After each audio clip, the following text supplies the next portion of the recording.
Good afternoon, everyone. Thank you all for coming. And right, it's a little bit belts and braces. This is. We're not public speakers as such, but you'll make do with us. We have a story to tell, and we've got other people with their stories too. So hopefully, this is going to be quite an inspirational sort of meeting. We put on meetings every month, usually, to share with people what we chose to do. Okay.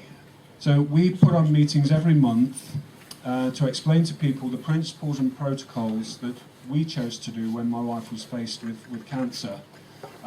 What it was a liver cancer which was pressing against the bile duct tubes, and there was no hope given by the medical establishment. It was a 60 by 50 by 54 tumour that was strangulating the bile duct tubes, which would have poisoned Sue to death, and there was no hope given by the medical establishment. So the principle of what we did was based on losing my parents. I lost both parents in 2008 to cancer, and my father had a brain tumour and my mother had it everywhere, and they died within 3 weeks of each other.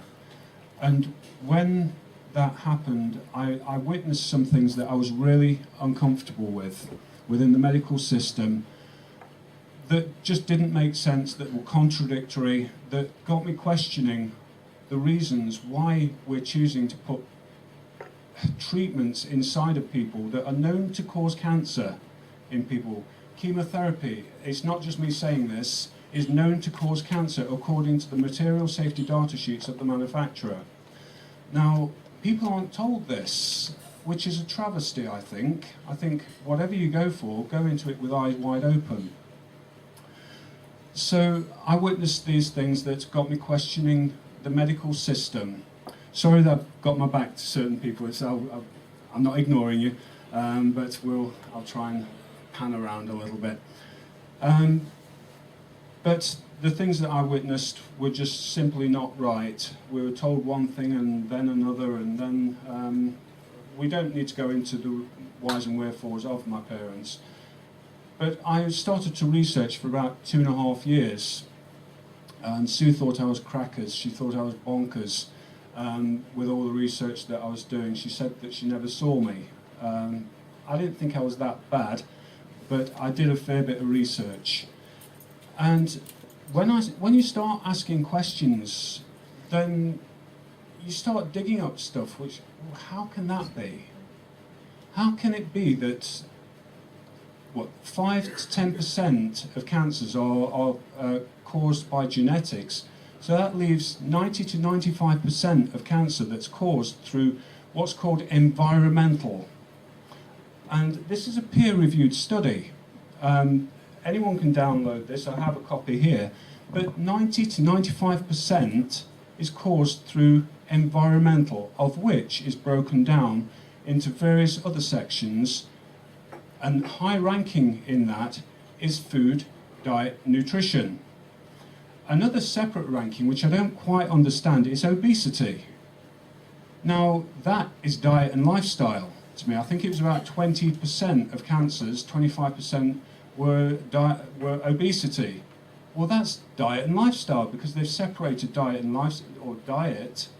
So that makes diet and lifestyle, I don't know, about sort of 60, 70%. And so what I'm saying is that these things are in our control. So why are people being taken through radiotherapy and chemotherapy without the advice of what they can do for themselves in their lifestyle and nutrition? I think that is a travesty for me, and I would like to see that changed. We're not here to doctor knock. We're not here to knock doctors, should I say. But they do many wonderful things. But why they're ignoring some massively influential things that the person can be empowered by, people have to ask that question for themselves, I think, and see what answers you come up with. I read the other day that if something doesn't make sense, then follow the money. And there may be some of that element in there. So I'll just explain to you what we are and what we're not. We're not doctors, we're not naturopaths, we're not nutritionists, and we're not giving advice here. So whatever you choose to do is up to you. We give information for you to go away with and to research for yourself to make what I would say is informed choices, informed decisions, and then you can make the best choices that are right for you. Okay, so what we have, we've got a number of people come along this evening to give their testimonies, which I hope is going to be really inspirational for people. And because there are people out there that are achieving this. This gives no guarantee to anyone. Life doesn't come with guarantees. But there are many things that people can do to address the causative factors and other factors as well, which are cancer inhibiting regimes, foods, spices, herbs, getting back to nature. There's lots of things that people can do to, shall we say, stack the odds in their favour. And that's what we share. We're actually seeing through our meetings more and more people that are doing really well. Some people aren't out the woods. There was a gentleman that was going to come down, unfortunately he's not able to make it, but his name's John Mackenzie. Now, I will give his testimony because I think it's quite a powerful testimony. John's wife, she was well on board. She knew what we knew, and I don't think John was on board, but John had cancer. He had a kidney cancer and had the kidney removed. From there, it metastasized to his lungs, and he had 15 tumours on his lungs. And he has been down to one of our meetings to give his testimony. In fact, they've been to 2 meetings. And what he wasn't sure about this stuff, because you would do what the doctors tell you, wouldn't you? That's what you would normally do, and why wouldn't you, in many respects? But he was cautious about doing the things that we were suggesting, and I spoke with him, and he became more on board, but he wasn't sold. He wasn't sold on it. And his wife, she's quite a formidable lady. She got him to come to one of our meetings. He had to come. And he met other people that had actually done this. And from there, he knew what he had to do, and it gave him the psychological advantage, because when you believe in what you're doing, that is so powerful. When you actually know and understand what you're proposing to do, what you're trying to do, and believe wholeheartedly, there's a psychological edge, an emotional edge that gives you an advantage too. But when he met other people that had actually done this, that just tipped it for him. And he threw everything into what he'd learned. And to cut a long story short, he doesn't have his 15 tumours anymore. He's actually allowed us to put his testimony within our book, within the back of our book. So anyone that would like to buy a copy of the book. We don't sell anything. We don't sell any herbal treatments. We give our time up for free. The meetings are free. So all we have is our little book that we have to sell. But you can read all about John's story in there. So people are doing this, and you should be inspired and encouraged by that. So what we have now, so what I'll ask is if Connell's okay to come up first. A gentleman that we met a little while ago, and we went to a place called Trinity Farm. Sue and I had heard a lot about this place, Trinity Farm out at Alsworth. And it's a biodynamic farm, and a wonderful place.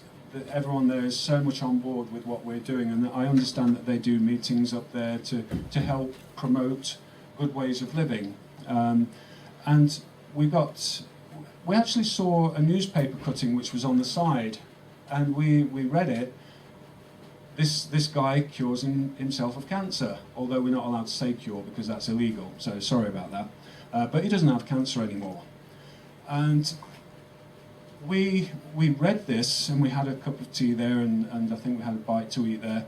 And then, as luck had it, the gentleman we'd just been reading about, Hucknall, just came through the door. And we were able to have a lovely chat about what he chose to do, and what he was faced with. I understand it was terminal. There's no hope, similar to what they told Sue.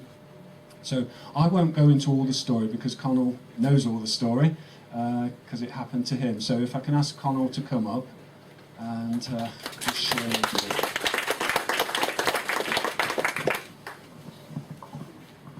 you. Excuse me, guys. This is the first time I've ever stood up to tell my story before. So I'd like to thank Robert and Sue for inviting us along, and well done to all you lot for, trying to take control back into your own hands. So yeah, as Robert says, I was diagnosed almost 3 years ago with kidney cancer, and the doctors discovered a 7 centimetre diameter tumour growing out of my kidney. So they sent me for I had some scans. The only symptom I had was I passed blood in my urine. No other symptoms. I thought I was in good health, and so I went to my GPs. They sent me for scans at the hospital, where it was discovered I had this almost 7 centimetre mass, as they termed it, from my kidney. So they sent me for a CT scan, and then I had the results with the consultant a couple of weeks after that. So my wife and I went in, not expecting to be hit with the news I was hit with, and the doctor asked me what I knew. I says, well, I've got a mass on my kidney, and he says, yeah, we need to call it a mass until we know exactly what it is. And he looked me in the eye and he says, it's cancer. And I sat back in my chair and I thought, no, it can't be. And he says, why can't it? I says, there's no history of it in my immediate family. And he says, nowadays there doesn't have to be. And I said, I'm only 32-year-old, and I just had a 4-month-old daughter at the time. And so this was the Friday, and I was due to go to Australia on holiday with my wife and daughter on the Tuesday. So the Friday is when I was diagnosed, and I said, so what now? He says, we need to get it out. And I says, when? And he says, let me have a look. The nurse will take you into the room next door, and they'll have a look, and we'll call you back in. So he called me back in. He says, I've got you in on Monday. I says, I'm going to Australia on Tuesday. He says, no, you're not. So Monday came. I was passing a lot more blood that weekend, and I was a bag of nerves. Just didn't know what to expect. And because of the physical size of the tumour, he says, don't be alarmed if I need to split you from the middle of your stomach to the middle of your back to get it out. So he says, I'll try and do it laparoscopy. First of all, keyhole surgery.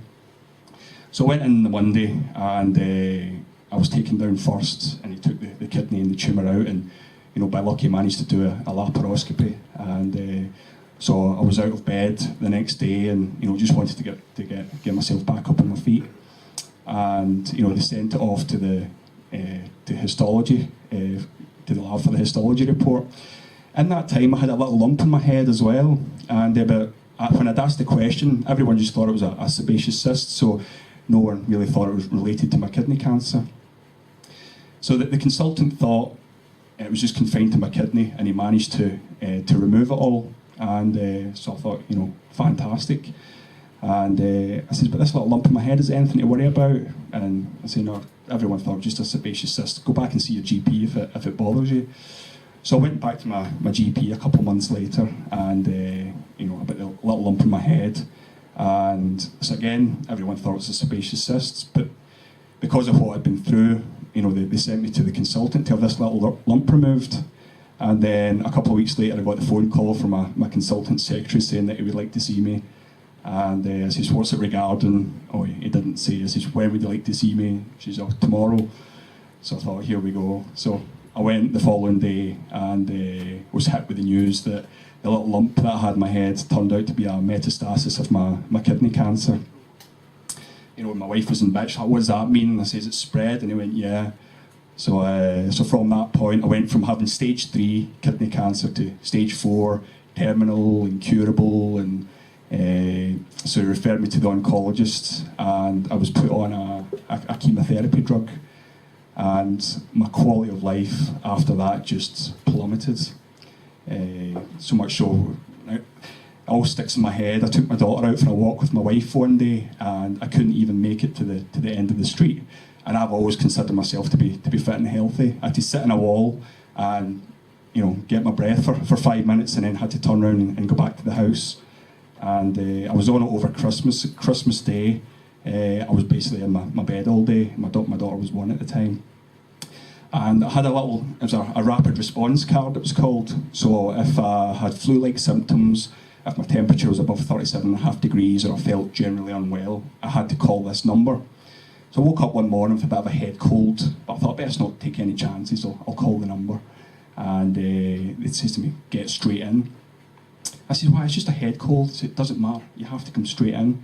So I went in, I was hooked up to an antibiotic drip, I was loads of blood taken from me, sent off to the lab, they sent me for a chest x-ray, and then they came back, and my wife was with me, and they says to my wife, you'll have to go and get an overnight bag for him. And I says, why? And they says, oh, your white blood cell count is dropped to 0.98, anything less than 1, you're hospitalised, because you've got no immune system then. And it was my daughter's first birthday that weekend, actually. And I said, I'm not staying in the hospital for my daughter's first birthday. And they said, you have to. If you walk out here and someone sneezes, you've got no immune system. And but I was adamant I was not staying in hospital. So they rang my oncologist, and he agreed that I could get out.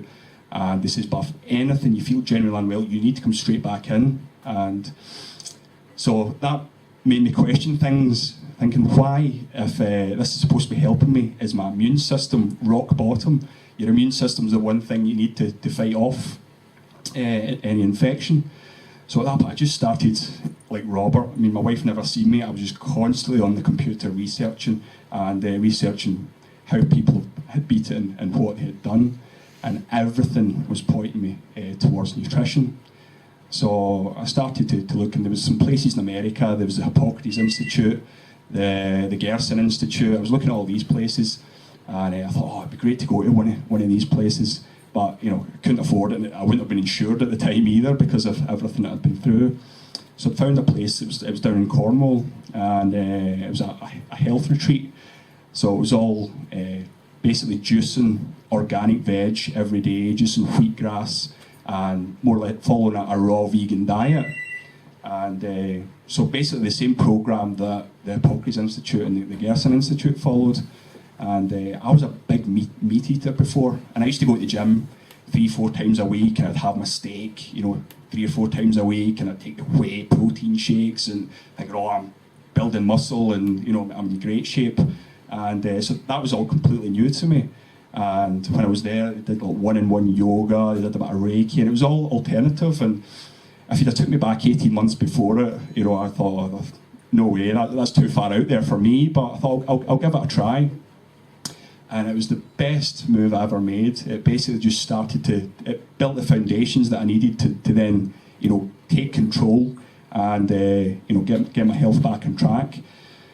So, this is before that though, I was on the chemo drug, and my quality of life, as I say, it just plummeted. So I says to my wife and family, I says, I'm coming off this drug. And they're all saying, don't be so bloody stupid, you need to listen to the doctors, there's no way you can come off it. And I thought, well, that's the thing. I was sent to a clinical psychologist as well, basically to talk about the end.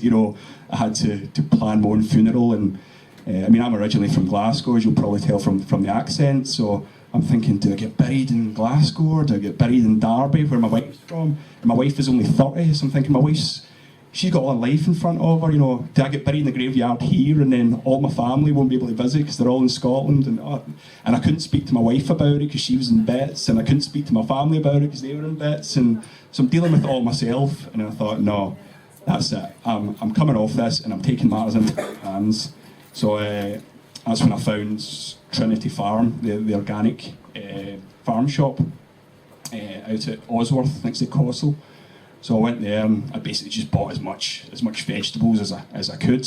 No fruit because of the high glycemic index, but so it was just vegetables. I just started juicing as much as I could, drinking as much fresh organic vegetable juice, and in that time as well, I also had a second opinion, and the prognosis could have been anything from as little as 12 months to a couple of years. They couldn't put their finger on it because when the cancer had spread, it didn't follow the the path that it normally would take. It normally goes your kidney, your liver, your lungs, your brain.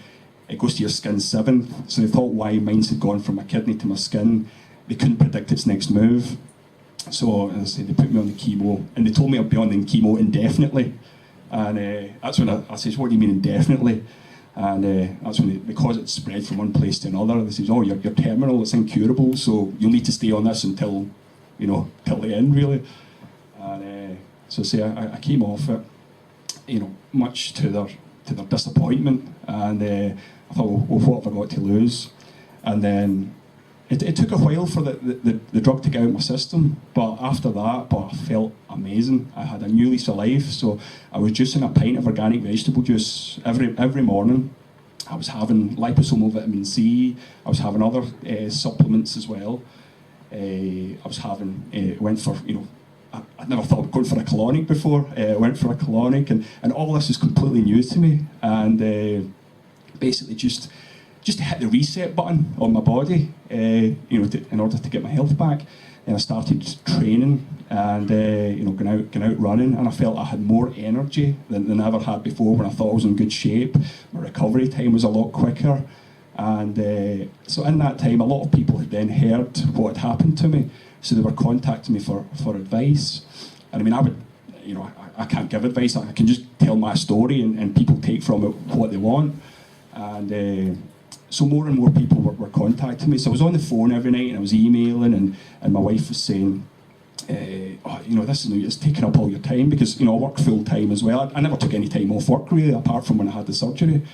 And so she says, you need to set up a website, and put some information on it. So I set up the website, and when my wife and I were out for a walk, and when I thought it was okay, and I says, I just want to save her life now. And so that's basically what I called my website, saveherlife.co.uk. So a lot of people have been contacting me through that, and it's amazing the amount of people that have now been diagnosed with cancer. I just find it unreal. 50 years ago it was a rare disease, and now it's like 1 in 2.5 have it. There's an epidemic, and what's it down to? It's all down to what you're putting in your body. And I mean, I was always racking my brain, why would this develop in me? I was young, I was fit and healthy, and then when I think back, I never really drunk any water. It was always like fizzy drinks, and so there is a bit of an epidemic of it now. And so what I'm planning now, I'm following a vegan diet. I'm juicing fresh organic vegetable juice every day, and because all these people were contacting me through the website, I thought, I need to do something here. So I decided to run the Nottingham Half Marathon just for myself, to see how far I'd come, because I couldn't walk to the end of my street. And I thought, I'm going to challenge myself and do the Nottingham Half Marathon. And I thought, I'm going to set up my own charity. So I ran the Nottingham Half Marathon, to raise funds. And so the response I had was phenomenal. And I set myself a target to do the half marathon in 2 hours. And I did it in 1 hour and 44 in the end. I was just completely blown away with my fitness levels, and I say it is all down to what I'm putting in my body. And I was told that there was over 50% chance that the cancer would be back within a year. And I just, every time I go for a scan, it was every 4 months, and my scans are, I've been clear ever since. And then I got to the 2-year mark, and I questioned. He says, your scan's still clear. He says, see you in 4 months. And I said, well, I'm not really happy with the amount of radiation you're subjecting me to, having a scan every 4 months, because that's carcinogenic. And he said, well, we'll make it every 6 months now. And then he says, and for the next couple of clear, we'll then make it every 12 months. I thought, God, I've come a long way from being told, I was terminal, to start planning my funeral, to now, we're going to start extending your scans because you're doing well. And, and he says, whatever you're doing, keep doing it. And I says, well, do you want to know what I'm doing? I'm following a vegan diet, I'm juicing organic vegetable juices. And the consultant stopped me and he says, look, I'm not that familiar with that side of things, so I'd rather not comment. And, I thought, well, yeah, and I thought, well, yeah, you might not be interested, but you might have someone like me who's desperate. And you could say, well, I have a patient who's doing this, and it seems to be working, touch wood. It might not work for everyone, but why couldn't it? And So yeah, so now, as I say, I'm hopefully starting in January, I'm going to start doing like nutritional workshops and juicing classes at Trinity Farm. You know, for anyone who's been diagnosed, you can cut, because it's a scary place when you're first diagnosed. I felt so alone, because I'm thinking, who do I know that's had it and been through it? And all the people that I knew that had it, you know, they never got through it, and so, you know, it made me panic. And so it is a very, very lonely place. And I say, I just went into sort of overdrive, just getting the head down and researching as much as I could. And I'm just following the blueprint that other people who have, you can never say you've beat it, because you're living with it every day if it's stage 4 terminal, but just to prevent it from coming back, I say, I'm just following the blueprint that other people have done before me. And as I say, touch wood, it seems to be working for me.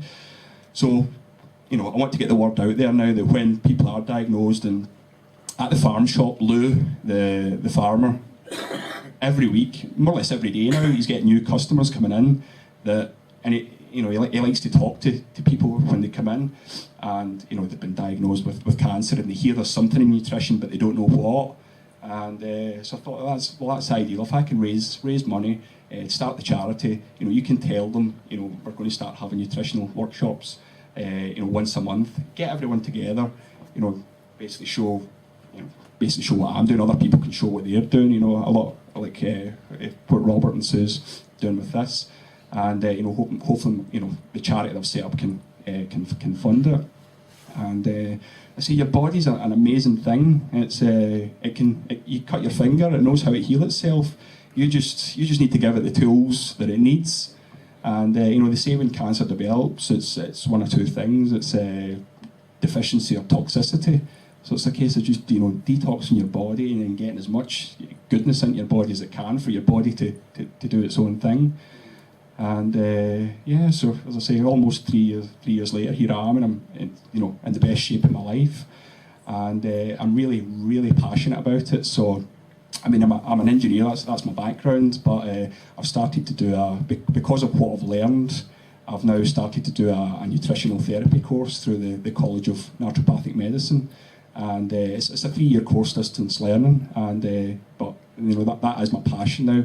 As I say, and if I can just get the word out there and help as many people as I can, then you know, that's my ambition. And keeping the cancer away and protecting my family as well. My daughter, who's now 3, she juices with me every morning, and you know, when we get up, she says, "Can I do a juice with you, Daddy?" And you know, of course she can. So she gets a little stool over and stands and she does all the juicing with us, and you know, she drinks it. So she's going to grow up now with a fantastic diet from everything that I've learned, and you know, touch wood, she'll be in great health all her life. So, and yeah, that's my story really.